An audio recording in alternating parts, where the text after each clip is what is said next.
So this year we've really seen some quote-unquote good people get caught being scumbags time and time again. With clowns like Ellen and David Dobrik, I really knew it from the start. That menacing laugh and that Karen haircut were all I really needed to see, and I was sold. But sometimes an influencer has such a squeaky clean image that when they do get exposed, it's a shock to even someone like myself. In general, I tend not to expect much from these influencers or famous people in general, because most of them are narcissists trying to shield that behind consumerism and content. Like, do I really think Pokemon means it when she says she loves her stream of simps? No. Do the Nelk boys really want to be friends with the weirdos they bring on their show? Doubtful. In fact, there's very few YouTubers that I would consider pure at this point. And one of them, at least I thought, was this guy named Duncan. It was probably around 2016 when I first started watching his videos. At the time, he was just running around doing pranks and wreaking havoc in Florida. And when I say wreaking havoc, I mean doing country-ass stunts and having fun with his friends out in public. Nothing like the harassment Nelk has displayed in the past, and most of it tending to be in good nature. In general, this guy was doing it different than anyone else on the platform at that time, and he was so influential that he spawned other mini-me's who have found much success in the current day. He really just seemed like a normal guy who grew up a little bit poor out in the sticks. If you're from the South, you know exactly what I mean when I say that. And I would say I really kept up with him for about a solid year and a half, where I would watch damn near every video. But even as I departed from his channel, he just grew bigger and bigger. These days I watch one every now and again, but I understand that I'm not the target demographic here, and most of his fan base are probably 10 to 16 years old. I'm sure you've seen at least one white kid in the suburbs rocking a Virginity Rocks t-shirt. That one shirt made this guy rich as fuck. In my opinion, he actually stole Skippy's whole wave, he jacked his whole flow, and because of his massive merch campaigns, I would say he is one of the most successful people to ever use this platform. But now there is a stain on his career, a big ugly one that I have a sneaking suspicion might grow even bigger. Because recently, someone who used to work for Danny and was a pretty big character in his videos came out and made a 20-minute exposed video where he says that Danny was an abusive boss. To give you guys a quick rundown on the situation, this guy claims he was homeless in LA trying to make a name online. He had worked with Danny and some other LA YouTubers a couple of times when Danny offered him a full-time position. So that sounds great, right? You're helping this homeless kid live out his dream while getting to be close with someone he looks up to. Well, right off the bat, Danny made him unfollow every single other contact he had in LA, like anyone who was famous or could help him with his career, and he also made him apparently sign a 10-year contract to work with him, which is obviously stupid and very controlling, and no predatory-ass contract like that would ever hold up in court. And the dude was desperate, so he just signed it. I mean, he was homeless after all. He had me unfollow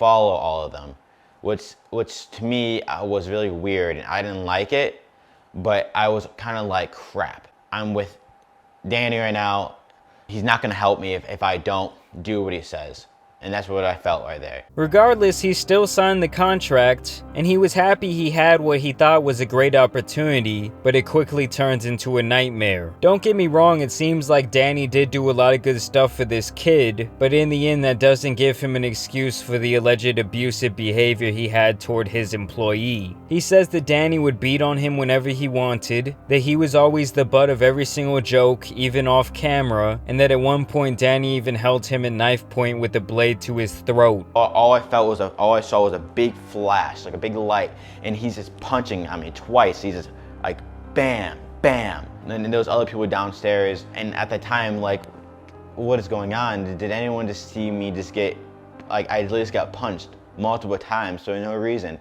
No one said anything. Then he said, stop talking, and he wanted to hit me with the board. Then said, I wish I could kill him.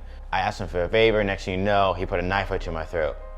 I was very confused right there. I was scared for my life right there. On a lot of chokeholds, there's a lot of hitting, and I couldn't do nothing about it, I felt like. It wasn't a friendship anymore.